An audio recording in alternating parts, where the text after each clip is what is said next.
branded an ugly college dropout and discarded by my family. 5 years later, I faced them at my sister's graduation event. Her professor queried, "Do you know her?" I said, "You truly have no clue." They had no idea who I was until. "You're nothing but an ugly college dropout. Don't you ever show your face in this family again." Those were my mother's words when she slammed the door on me 5 years ago. What she didn't know was that one day, I'd return, not as the broken girl they threw out, but as the successful woman they desperately try to claim as their own, right in the middle of my sister's perfect graduation party. I was 22 then, standing on the porch of the only home I'd ever known, my suitcase at my feet. Through the living room window, I watched my younger sister, Cassandra, laugh with our parents. I was Athena, and I was the family embarrassment. The one who didn't measure up. Too plain, too ordinary, too much of a failure to deserve their love or support. Cassandra? Oh, she was everything I wasn't. Beautiful, smart, driven, and, most importantly, their golden child. Growing up in Nashville, Tennessee, I learned quickly that love in my family was always conditional. My parents, successful business owners, had specific expectations for their daughters.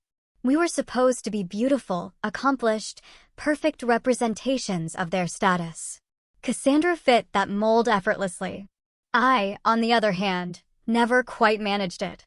I remember the exact moment everything shattered. I was in my 3rd year of college, studying graphic design. I loved it. I poured my heart into creating art, working with colors and shapes, bringing ideas to life on a screen. But my parents hated it. They wanted me to study business or law, something prestigious they could brag about at their country club dinners. Graphic design is for people who can't do real work, my father sneered when I told him my major. "You're wasting our money on this nonsense." My mother was even worse. She never missed an opportunity to compare me to Cassandra, who was meticulously studying pre-med. "Your sister is going to be a doctor." "What are you going to be?" "Someone who makes pretty pictures," she'd ask, her tone dripping with disdain. The constant criticism wore me down. Every phone call home felt like an interrogation. Every visit became a relentless lecture about my choices, my appearance, my future. They made it painfully clear I was a disappointment. When I started struggling with depression and anxiety, they told me to stop being dramatic. When my grades inevitably slipped, they threatened to cut me off financially. I tried to push through, but the pressure became unbearable. My mental health deteriorated rapidly. I stopped going to classes. I stopped eating properly. I stopped believing I was worth anything at all. Then, one particularly dark night, I made the decision to leave college. Not because I wanted to, but because I couldn't see any other way forward. When I told my parents, the explosion was immediate and deafening. My mother screamed at me for hours, her face contorted with rage, accusing me of embarrassing them, throwing my life away, being too stupid to see what a mistake I was making. My father just looked at me with cold disgust and declared I was no longer his daughter. And Cassandra? She stood in the doorway, watching the entire scene unfold with a smug smirk on her face. She had always enjoyed seeing me fail. It only made her look better by comparison. They gave me 1 week to pack my things and leave. No financial support. No place to stay. No family to fall back on. I was completely on my own, and I was terrified. I ended up couch surfing at friends' apartments for a few months, working whatever jobs I could find just to survive. Waitressing, retail, cleaning offices at night, anything to keep myself afloat. I truly felt like I had hit rock bottom, and there was absolutely no way back up. But something shifted in me during those dark, desperate months. Maybe it was the anger. Maybe it was pure desperation. Or maybe it was just sheer, bloody stubbornness. But I decided I wasn't going to let them define me anymore.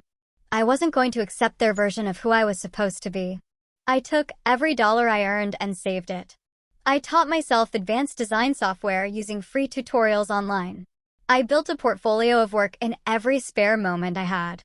I reached out to small businesses, offering to design their logos and websites for cheap, just to build experience. And slowly, agonizingly slowly, I started to build something. It wasn't easy. There were nights I went to bed hungry because I had to choose between food and internet access. There were times I wanted to give up when that voice in my head, which sounded suspiciously like my mother, told me I was foolish to think I could succeed without them. But I kept going. And eventually, things started to change. My work got better. My clients got bigger. My rates went up. I moved from couch surfing to a tiny studio apartment, then to a one-bedroom. From freelancing to starting my own design agency. 5 years passed. 5 years of working myself to exhaustion, of proving everyone wrong, of becoming someone I could finally be proud of. I had cut off all contact with my family, changed my phone number, moved across the city. I wanted nothing to do with them anymore.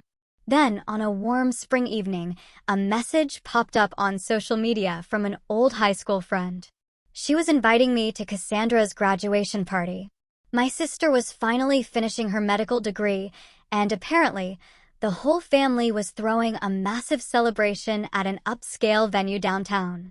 The invitation felt like a trap. Why would they want me there after everything that had happened? But as I sat there, staring at the message, I felt something shift inside me. Maybe it was time to face them again. Not as the broken, desperate girl they had thrown out, but as the woman I had become. I spent the next week agonizing over whether to go. Part of me wanted to ignore the invitation entirely, to keep living my life without them in it. I had built something good without their help, without their approval. Why go back now? But another part of me, the part that still yearned for them to know I had survived without them, that I had thrived even, kept nagging. The party was scheduled for Saturday evening at one of Nashville's most exclusive event venues. I knew my parents would spare no expense for Cassandra's celebration. They loved showing off. Loved proving to everyone how successful they were, how perfect their family was. I decided to go. Not because I wanted their approval anymore. Not because I hoped for some emotional reunion. I went because I wanted to look them in the eye as an equal and show them exactly what they had thrown away. The days leading up to the party were strange. I found myself thinking about my childhood more than I had in years. Memories I had tried to bury came floating back to the surface. I remembered being 8 years old, proudly showing my parents a drawing I had made in school. My teacher had praised it, put it up on the wall, told me I had real talent. My mother barely glanced at it before telling me to go do my homework. My father didn't even look up from his newspaper. I remembered being 13, overhearing my mother on the phone with her sister, complaining about how I wasn't developing as quickly as Cassandra, how I was going to be the plain daughter, how she hoped I would at least be smart enough to make up for my lack of looks. I remembered being 16, getting my first award for a design competition at school, rushing home excited to share the news, only to have my parents brush it off because Cassandra had made the honor roll again. Every memory reinforced the same cruel message: I wasn't enough. I would never be enough. Not for them. But now, sitting in my apartment that I had paid for with my own work, surrounded by the success I had built from nothing, I realized something truly important. Their opinion didn't matter anymore. I had proven myself to the one person who actually counted, myself. The evening of the party arrived. I spent hours getting ready, not because I was trying to impress anyone, but because I wanted to feel confident. I wore a simple but elegant black dress that I had saved up for. I did my makeup carefully. I styled my hair. When I looked in the mirror, I saw someone strong looking back at me, someone who had survived. The venue was even more extravagant than I had imagined. Crystal chandeliers hung from the ceiling. White flowers decorated every surface. A string quartet played classical music in the corner. Servers in crisp uniforms circulated with champagne and appetizers. It was exactly the kind of over-the-top display my parents loved. I arrived fashionably late, which gave me a moment to observe before anyone noticed me. The room was packed with people. I recognized some of them from my childhood, extended family members, family friends, my parents' business associates. Everyone was dressed to impress. Everyone was smiling and chatting. Everyone was there to celebrate Cassandra. My sister stood in the center of the room, wearing a stunning white dress, looking every bit the successful medical school graduate. She was laughing at something someone said, her hand resting on the arm of a handsome man I didn't recognize. Probably her boyfriend. My parents flanked her on either side, beaming with pride. I felt a familiar tightness in my chest as I watched them. That was supposed to be me. I was supposed to be the one they were proud of. But I had failed their expectations, and they had discarded me like I meant nothing. I took a deep breath and stepped further into the room. Several people glanced my way, but no one seemed to recognize me. I had changed a lot in 5 years. I was thinner now, more put together, carried myself differently. The scared, depressed college dropout was gone. In her place stood someone who had learned to survive. I made my way to the bar and ordered a glass of wine. As I waited, I heard a familiar voice behind me. "Athena, is that you?" I turned to find Professor Howard, one of my favorite teachers from college. He taught in the arts department, one of the few people who had actually encouraged my design work before I dropped out. He looked older now, more gray in his hair, but his kind eyes were the same. "Professor Howard," I said, genuinely surprised. "What are you doing here?" "I teach at the medical school now," he explained. "Cassandra was one of my students. Brilliant girl, very driven." He paused, studying my face. "I heard you left school. I always wondered what happened to you. You had such talent." His words hit me harder than I expected. Here was someone who had believed in me, who had seen potential in my work, and I had disappeared without explanation. "I had some personal issues," I said carefully. "But I'm doing well now. I own my own design agency." His face lit up. "Really? That's wonderful. I always knew you had it in you. Your work was always exceptional, even back then." We talked for a few more minutes, catching up. He seemed genuinely happy to see me doing well, which was more than I could say for most people in this room. As our conversation ended, Professor Howard excused himself. I watched him go, feeling both grateful for his kindness and acutely aware of how isolated I felt in this crowd of people who were supposed to be my family and friends. I moved through the party like a ghost.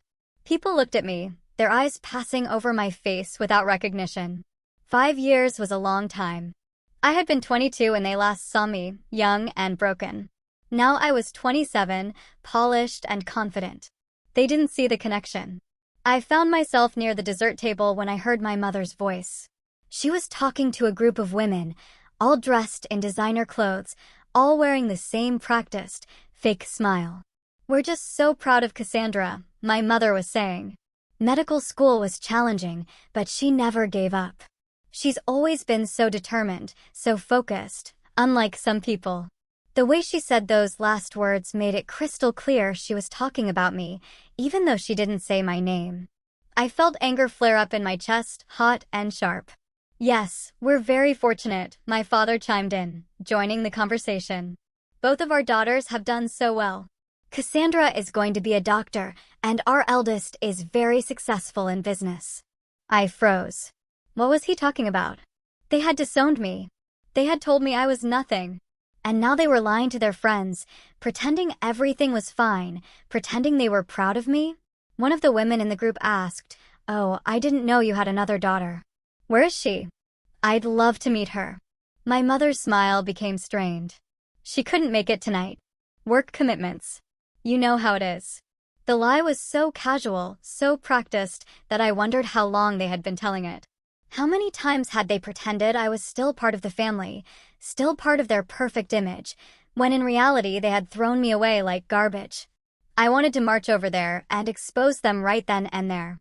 I wanted to announce to everyone that I was the daughter they were lying about, that they had cut me off and abandoned me, that their perfect family was a facade.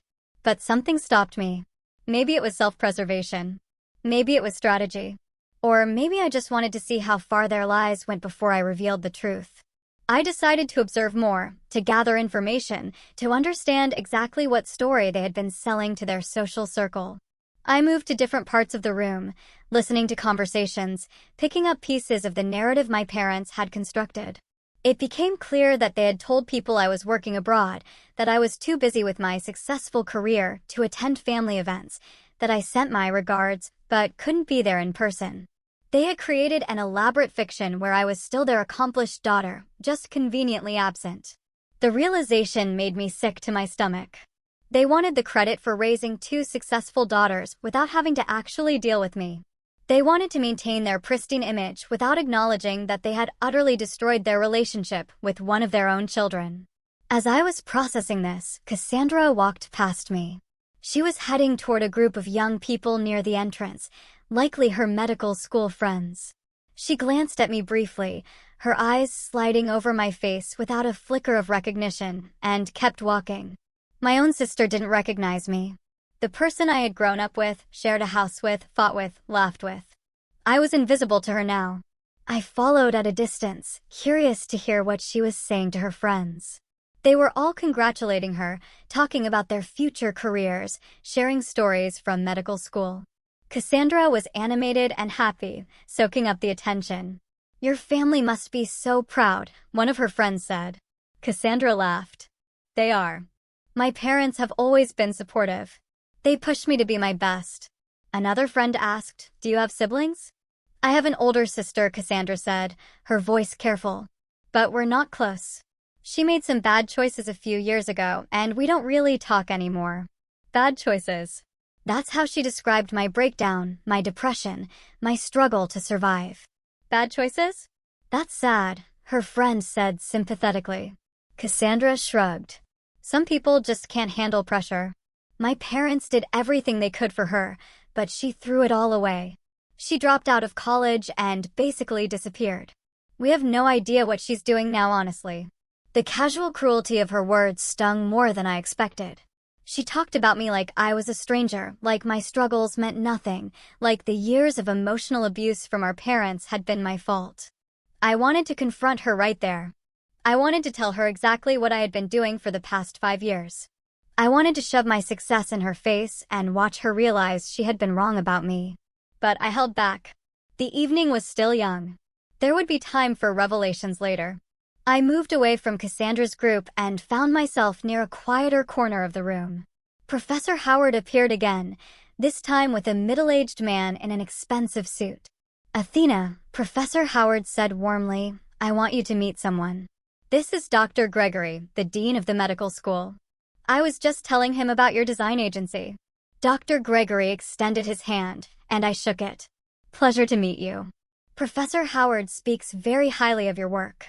"Thank you," I said, surprised by the professor's advocacy. "Actually," Dr. Gregory continued, "we've been looking for someone to redesign our medical school's website and branding materials. The current design is quite outdated. Would you be interested in discussing a potential contract?" My heart skipped a beat. This was a major opportunity, the kind of client that could take my agency to the next level, and it was happening here, at my sister's graduation party, while my family pretended I didn't exist. "I would be very interested," I said, keeping my voice professional despite the racing of my pulse.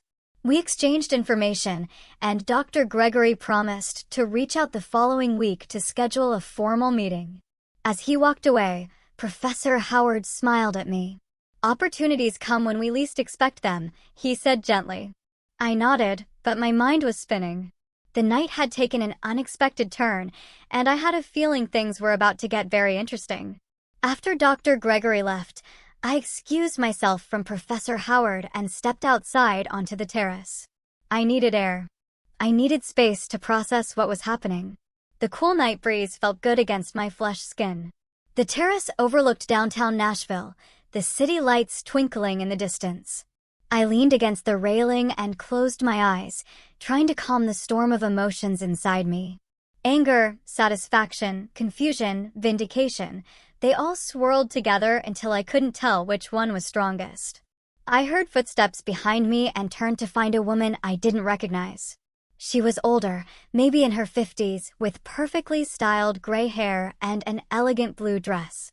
She smiled at me warmly.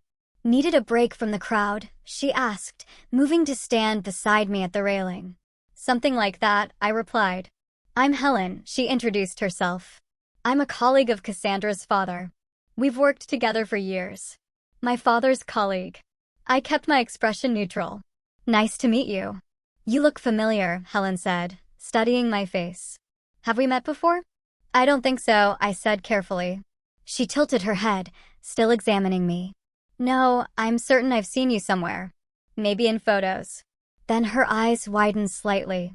"Oh my goodness. Are you Athena? My stomach dropped. So, someone did recognize me after all. Yes, I said quietly. Helen's face transformed with genuine warmth. I've heard so much about you. Your parents mentioned you're doing very well in business. They said you're working overseas, but I'm so glad you could make it tonight. Cassandra must be thrilled to have her sister here. The lies my parents told were even more elaborate than I thought. I didn't correct Helen. Instead, I just smiled and let her continue. Your father showed me some photos of your work last month, Helen went on. Beautiful designs. He was so proud. He keeps a portfolio of your projects in his office. This was too much. My father kept a portfolio of my work? The same man who had called my career choice worthless, who had disowned me for pursuing it. That's surprising, I said, unable to keep the edge out of my voice. Helen didn't seem to notice my tone. Oh, he talks about you all the time. Both his daughters are so accomplished. You must have wonderful parents to have raised such successful children. I felt sick. They were taking credit for my success, the success I had achieved entirely without them. The success I had built from nothing after they abandoned me. They were using my accomplishments to enhance their own reputation, while simultaneously pretending I was too busy to attend family events. Excuse me, I said abruptly. I need to find the restroom. I left Helen on the terrace and went back inside, my hands shaking with rage. I needed to confront them. I needed to expose their lies right now, in front of all their friends and colleagues. I needed everyone to know the truth. But as I looked around the room, I saw my parents surrounded by admirers, saw Cassandra glowing in the spotlight, saw the perfect picture they had created, and I realized that confronting them publicly would make me look bitter and petty. They would spin it as me being jealous, being unstable, being the problem child they had always claimed I was. I needed to be smarter than that. I needed evidence. I needed a way to expose them that couldn't be dismissed or explained away. I pulled out my phone and started recording voice memos, documenting everything I was witnessing. The lies people were telling me about how proud my parents were. The way my family pretended I was still part of their lives, the elaborate fiction they had constructed. As I was doing this, I saw Cassandra break away from her group and head toward the hallway that led to the private rooms. I followed her, keeping my distance. She entered one of the smaller conference rooms off the main hall. I waited a moment, then pushed the door open slightly. Cassandra was on her phone, her back to me. I know, Mom, she was saying into the phone. I'm handling it. No one has asked about her specifically. Everyone believes the story about her working overseas. She paused, listening. What if she shows up? Mom, she doesn't know about the party. We didn't invite her. Even if she found out somehow, she wouldn't have the guts to come back after 5 years. My heart pounded. They were actively discussing keeping me away. This wasn't just casual lying. They had deliberately planned to exclude me and then lie about my absence. The trust fund, Cassandra continued. Yes, I spoke to the lawyer last week. Since she's been out of contact for so long, and there's documentation of her dropping out and cutting ties, we should be able to claim her portion was forfeited. It'll take some time, but he's confident we can make it work. I felt like I'd been punched in the stomach. My grandmother had set up trust funds for both of us before she died. I had never thought about it because I had been so focused on surviving. But apparently, my family had been thinking about it quite a lot. They weren't just taking credit for my success. They were actively trying to steal money that was rightfully mine. Cassandra laughed at something my mother said on the other end of the line. Don't worry, she made her choice when she dropped out. She chose to throw her life away. That money is better off with someone who actually did something with their education. Someone who made you proud. The words echoed in my head. She chose to throw her life away. As if my mental breakdown had been a choice. As if their years of emotional abuse had nothing to do with it. As if I had wanted to struggle and suffer and fight for every scrap of stability. I backed away from the door before Cassandra could see me. My hands were shaking so badly I could barely hold my phone, but I had recorded the entire conversation. I had proof now. Proof of their lies, their manipulation, their plans to steal from me. I walked back to the main hall in a daze. Everything I thought I knew about this evening had shifted. This wasn't just about them being embarrassed by my dropout status. This was about money. This was about them rewriting history so they could claim my inheritance and maintain their perfect image at the same time. I needed to talk to someone. I needed advice. I pulled up my phone and texted my business partner, Jordan. He was the only person who knew the full story of my past. The message was simple: need legal help. Family trying to steal inheritance. Have recording of admission. What do I do? His response came quickly. Do not confront them yet. Leave the party. Meet me at the office tomorrow morning. Bring everything you have. We'll handle this properly. He was right. I needed to be strategic. But leaving now felt impossible.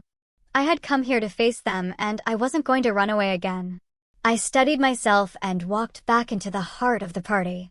The evening was reaching its peak. My father was preparing to give a speech, and everyone was gathering around a small stage that had been set up near the back of the room.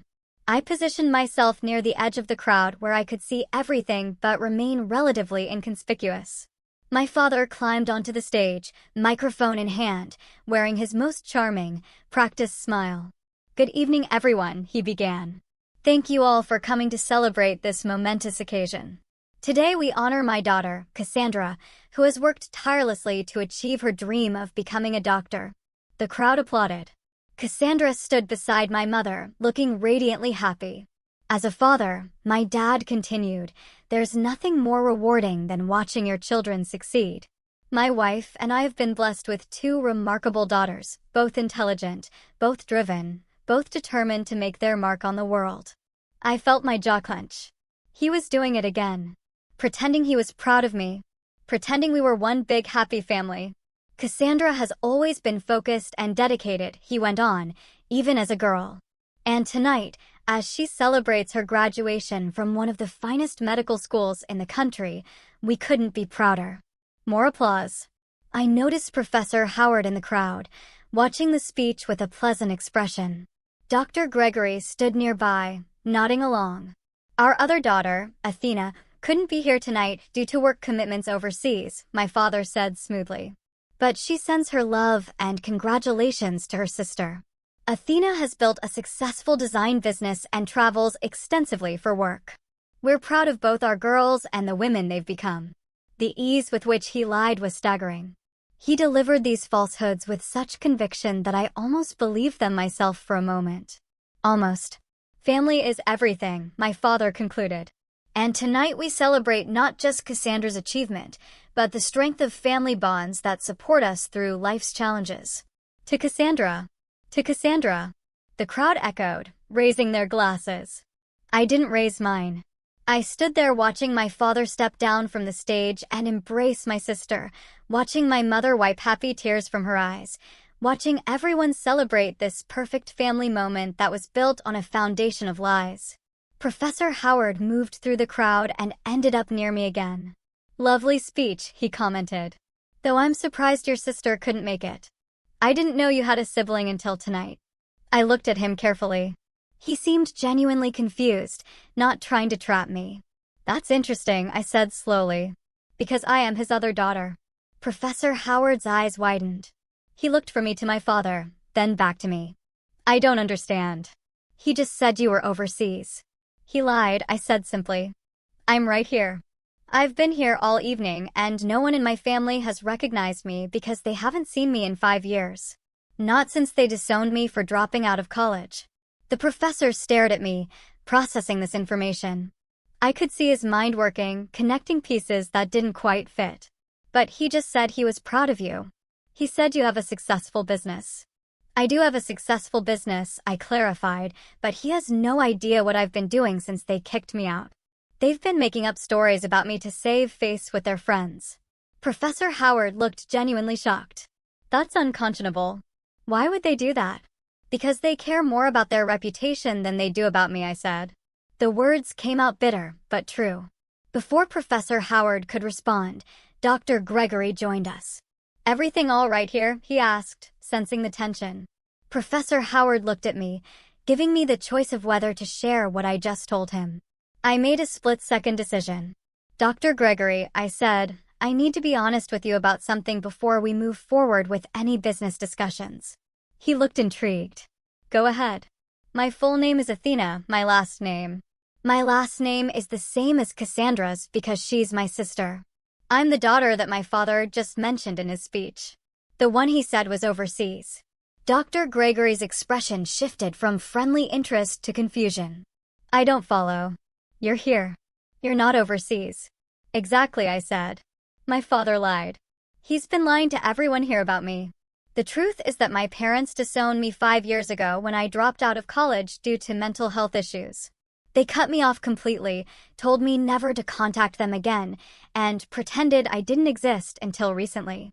Apparently, when they decided to start telling people I'm successful and busy with work overseas, they're using my real success, which they know nothing about, to make themselves look like good parents. Dr. Gregory looked from me to the stage where my father was still basking in congratulations, then back to me. This is a serious accusation. It's not an accusation. It's the truth, I said. I pulled out my phone.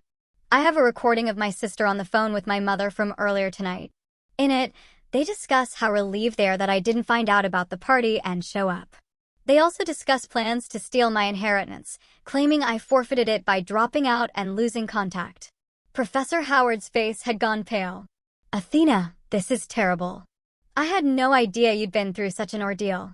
Most people don't, I said, because I've been focused on rebuilding my life rather than airing my family's dirty laundry. But I came here tonight because I wanted to see them again. I wanted to face them as someone who had succeeded despite them, not because of them. What I didn't expect was to discover they've been lying about me for years and plotting to steal money that belongs to me. Dr. Gregory was quiet for a long moment, studying my face. Can you prove you are who you say you are?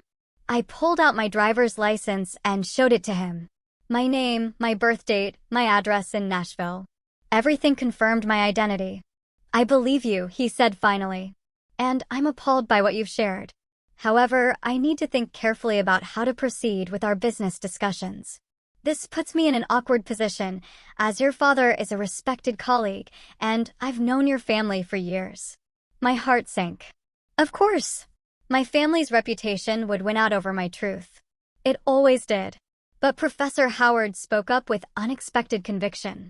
Dr. Gregory, Athena's family situation has nothing to do with her professional capabilities. I taught her in college before she left. Her work was exceptional then, and from what she's told me, she's only improved since. Punishing her professionally because her family is dysfunctional would be grossly unfair. Dr. Gregory considered this for a moment, then nodded slowly. You're right. Of course, personal matters shouldn't affect professional opportunities.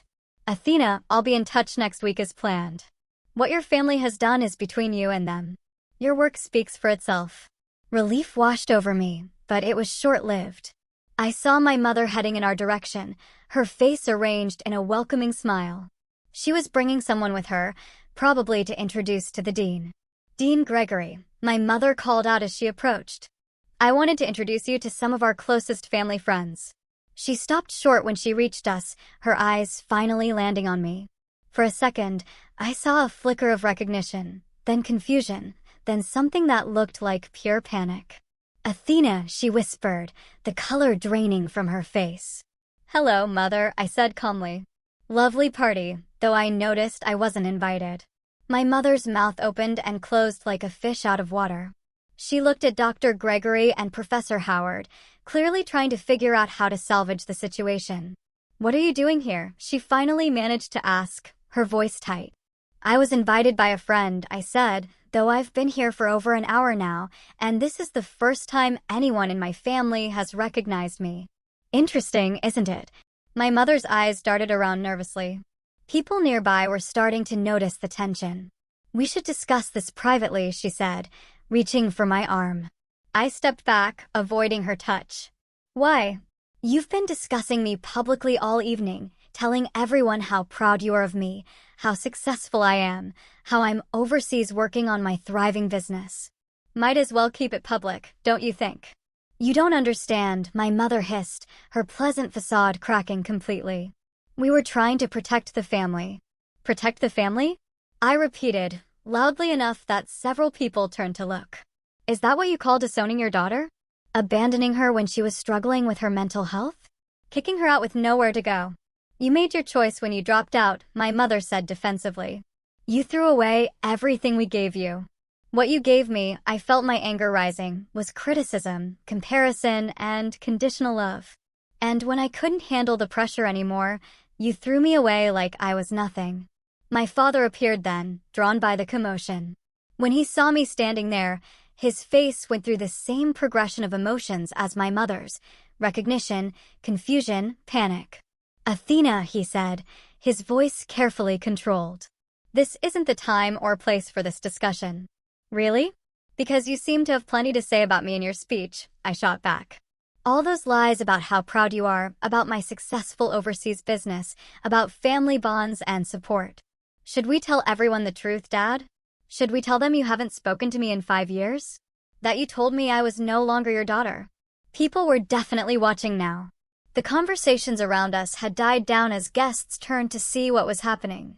I saw Cassandra pushing through the crowd, her face pale with alarm. Athena, please, my father said, trying desperately to maintain his composure. You're making a scene. I'm making a scene? I laughed bitterly. You've been making up an entire fictional life for me. You've been using my real success, which you know nothing about, to make yourselves look like supportive parents, and now you're upset that I'm calling you out on it. Cassandra reached us, her eyes wide. What's going on? Your sister decided to show up uninvited and create drama at your graduation party, my mother said sharply. Just like her to try to ruin your special day. Uninvited. I turned to Cassandra. Funny thing about that. I overheard your phone conversation earlier. The one where you told Mom how relieved you were that I didn't know about the party and wouldn't show up. The one where you discussed stealing my inheritance. Cassandra's face went white. I don't know what you're talking about. I pulled out my phone. I recorded it. Would you like me to play it for everyone here? Let them hear you and Mom plotting to claim I forfeited my trust fund. Let them hear you laugh about how I threw my life away. You're insane. Cassandra spat. You always were unstable and dramatic. I was struggling, I corrected her coldly. I was depressed and anxious and desperate for help. And instead of supporting me, you mocked me. All of you did. You made me feel worthless until I believed it myself. Professor Howard cleared his throat. I think everyone here needs to hear something. I taught Athena in college. She was one of the most talented students I've ever had. When she left school, I was devastated because I knew she had incredible potential, but I also knew she was struggling with something deeper than just academic stress. He looked directly at my parents. A good family would have helped her through that struggle. Instead, from what I'm hearing tonight, you abandoned her when she needed you most, and now you're trying to take credit for her success and steal her inheritance. That's not family. That's exploitation. My father's face had turned a furious red with anger and embarrassment. You have no right to judge our family decisions. You don't know the full story.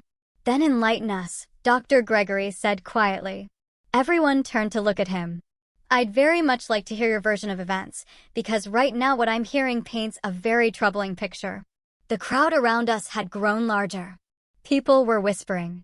Phones were out. Some were even recording. My parents' image was crumbling in real time, and there was nothing they could do to stop it. My mother tried one more time to salvage the situation. Athena has always been troubled. We tried everything to help her, but she refused our support. When she dropped out, we were devastated.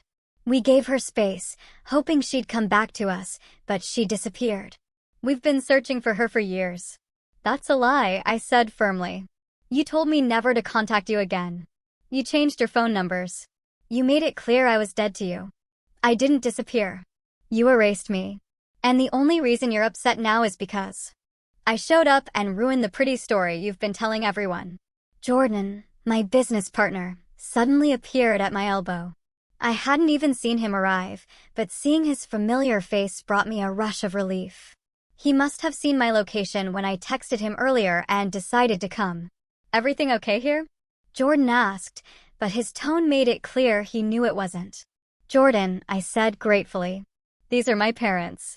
Parents, this is Jordan, my business partner. We run Athena Design Agency together. Perhaps you'd like to see the portfolio Dad supposedly keeps in his office. Except you can't, because he doesn't actually have one, because he has no idea what I've been doing for the past 5 years.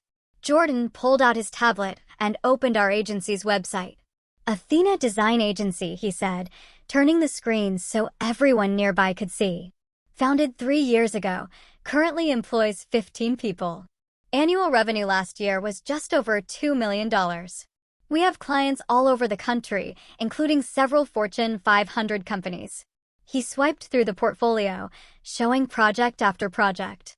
Sleek website designs, brand identities, marketing campaigns, all my work, all created without a single cent or ounce of support from my family. This is what Athena built after you threw her out, Jordan continued, his voice calm but cutting. She started with nothing. She slept on couches. She worked 3 jobs while teaching herself advanced design skills. She saved every penny until she could afford her own apartment. Then she freelanced until she had enough clients to start an agency. She did all of this alone, and she's been incredibly successful. My mother stared at the screen, her face unreadable. My father's jaw was clenched so tight I thought it might crack. Cassandra looked like she'd been slapped. $2 million, my father said finally, and I heard the greed in his voice, even through his shock. That's revenue, not profit, Jordan clarified. But yes, the business is quite successful. Athena is one of the most sought-after designers in Nashville, which makes it particularly troubling that you've been taking credit for her success while actually trying to steal her inheritance. We weren't stealing. My mother protested weakly. We were simply claiming what was rightfully ours after she abandoned the family. I have a recording that says otherwise, I reminded her. Cassandra was very clear on the phone about the plan to claim I forfeited my trust fund. I'm sure a judge would be very interested to hear it. Professor Howard spoke up again. I think what's most disturbing here is the pattern of behavior. You didn't just kick Athena out when she was vulnerable.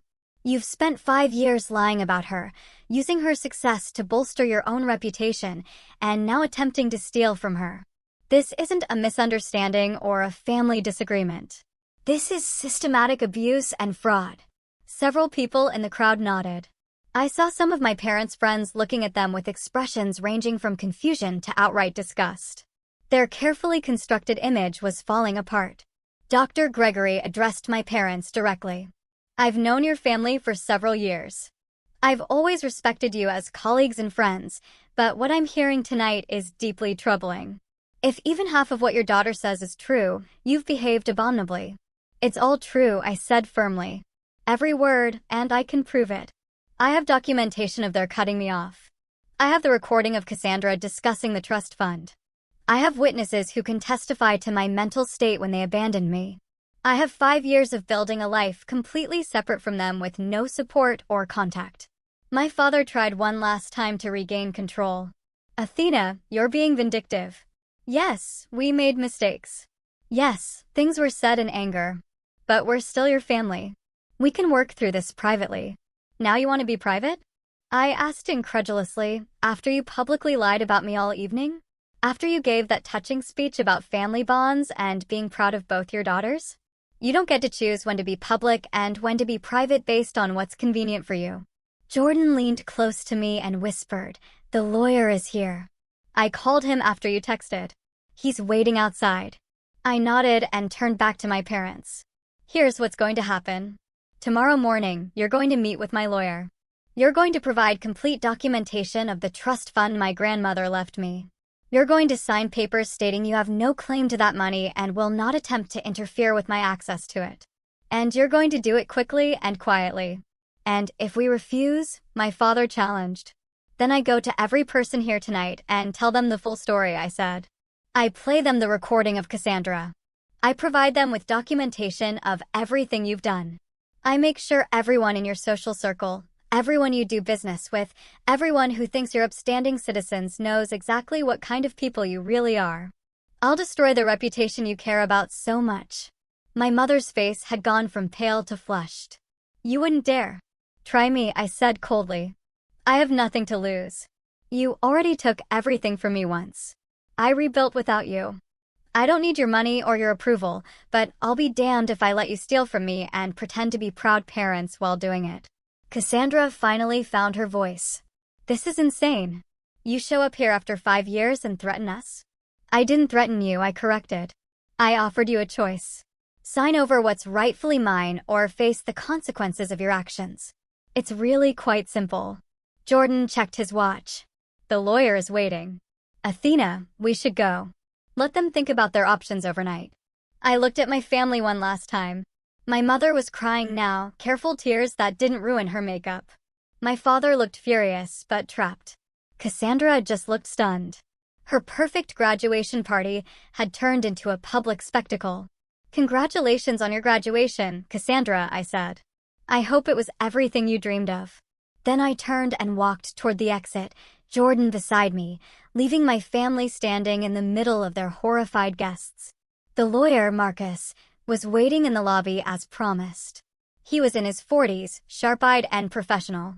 Jordan had worked with him on several business contracts and trusted him completely. Athena, Marcus greeted me with a firm handshake. Jordan filled me in on the basics.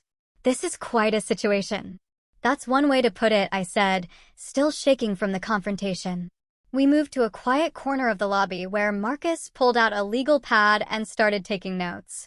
I told him everything. The disowning 5 years ago, the lies my family had been spreading, the overheard phone conversation about the trust fund, the recording I'd made. Do you have documentation of the trust fund? Marcus asked.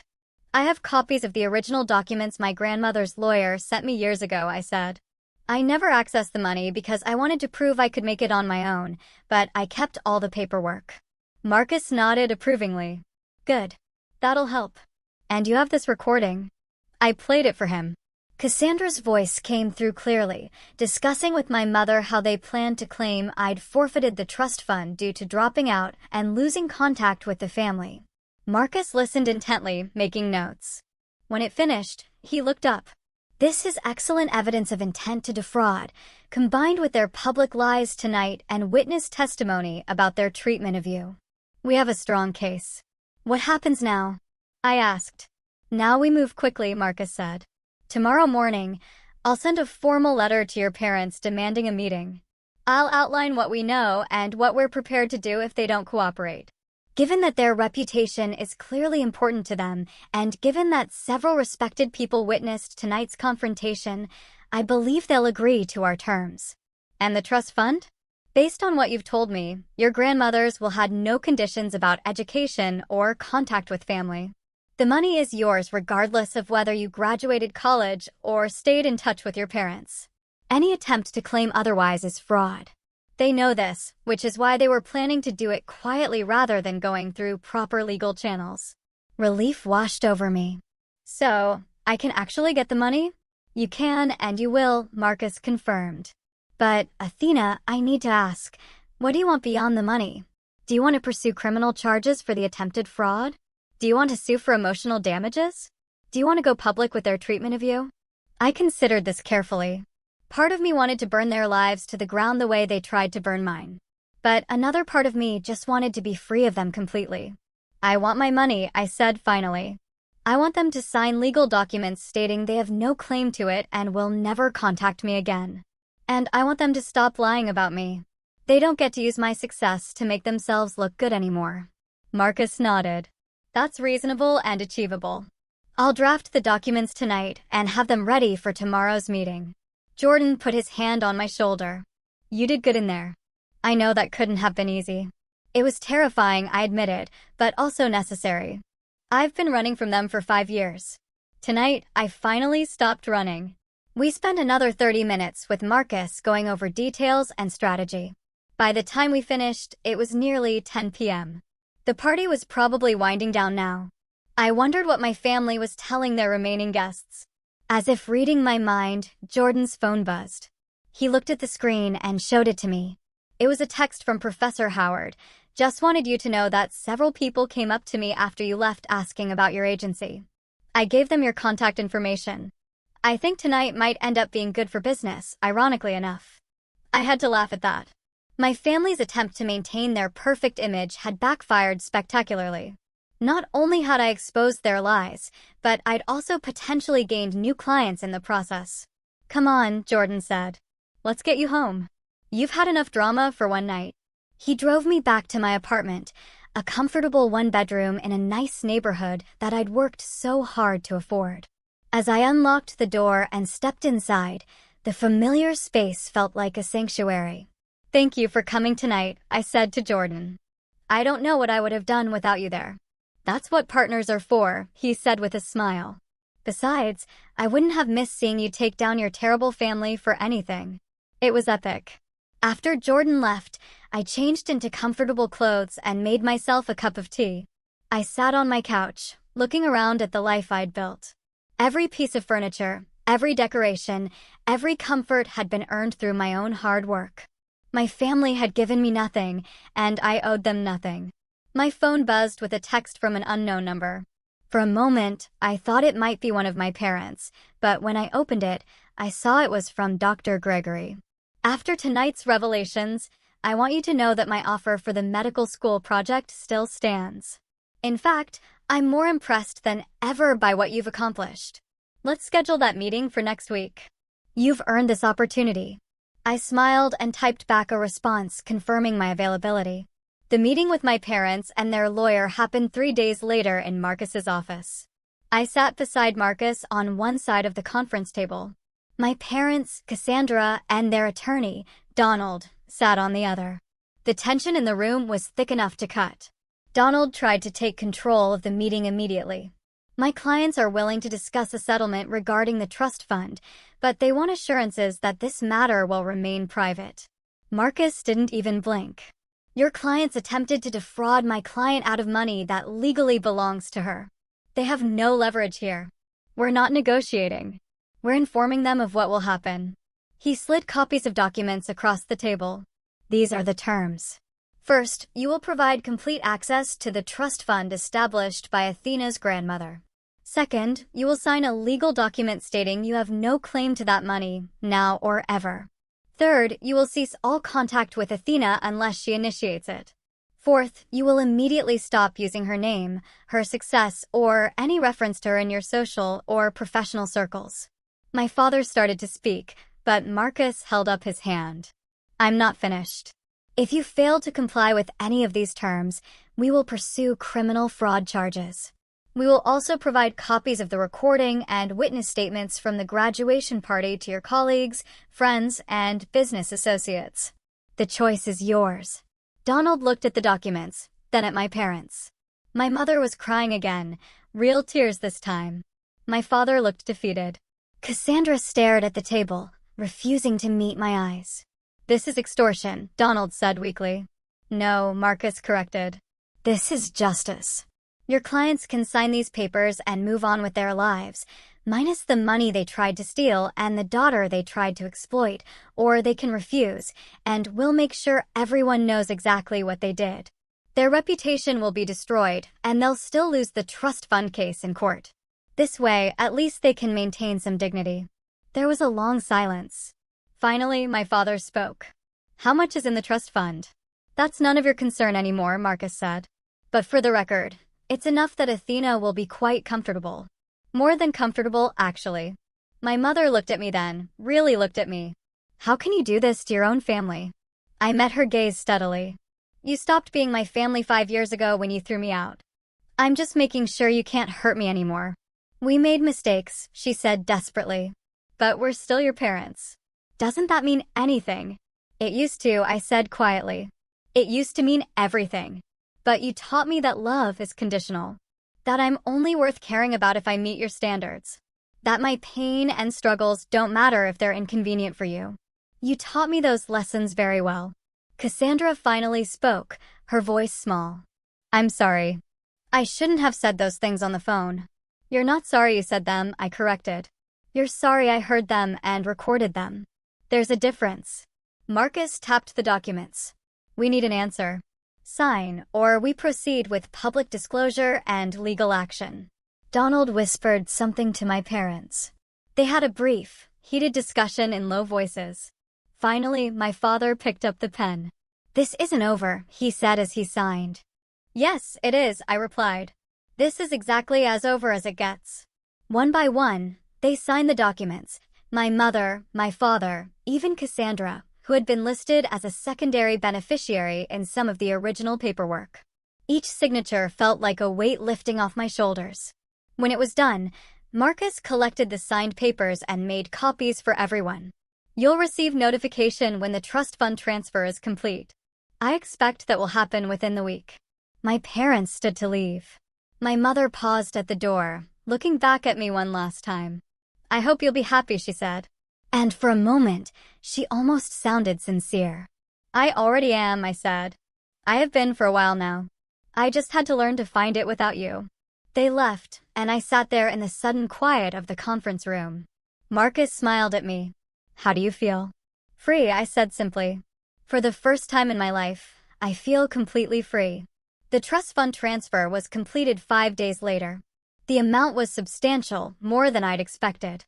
My grandmother had invested wisely, and the fund had grown significantly over the years. Combined with my business income, I was genuinely wealthy now. But the money wasn't what mattered most.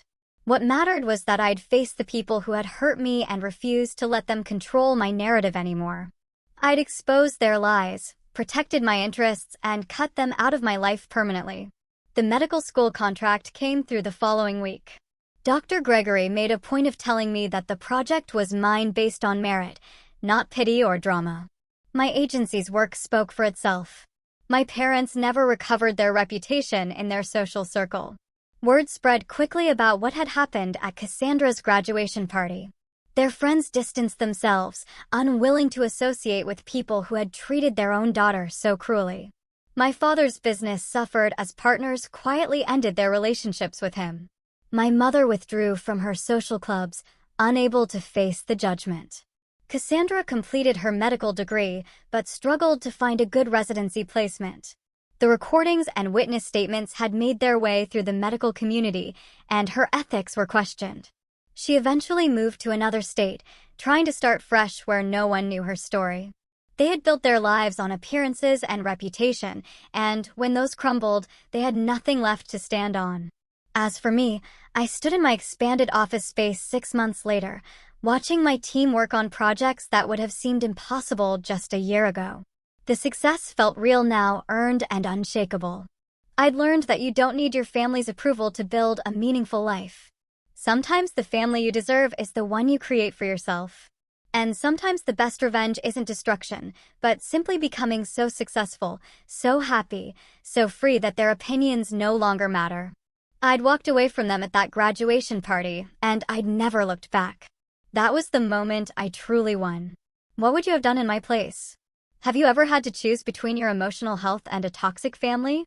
Let me know in the comments below. I really want to hear your thoughts.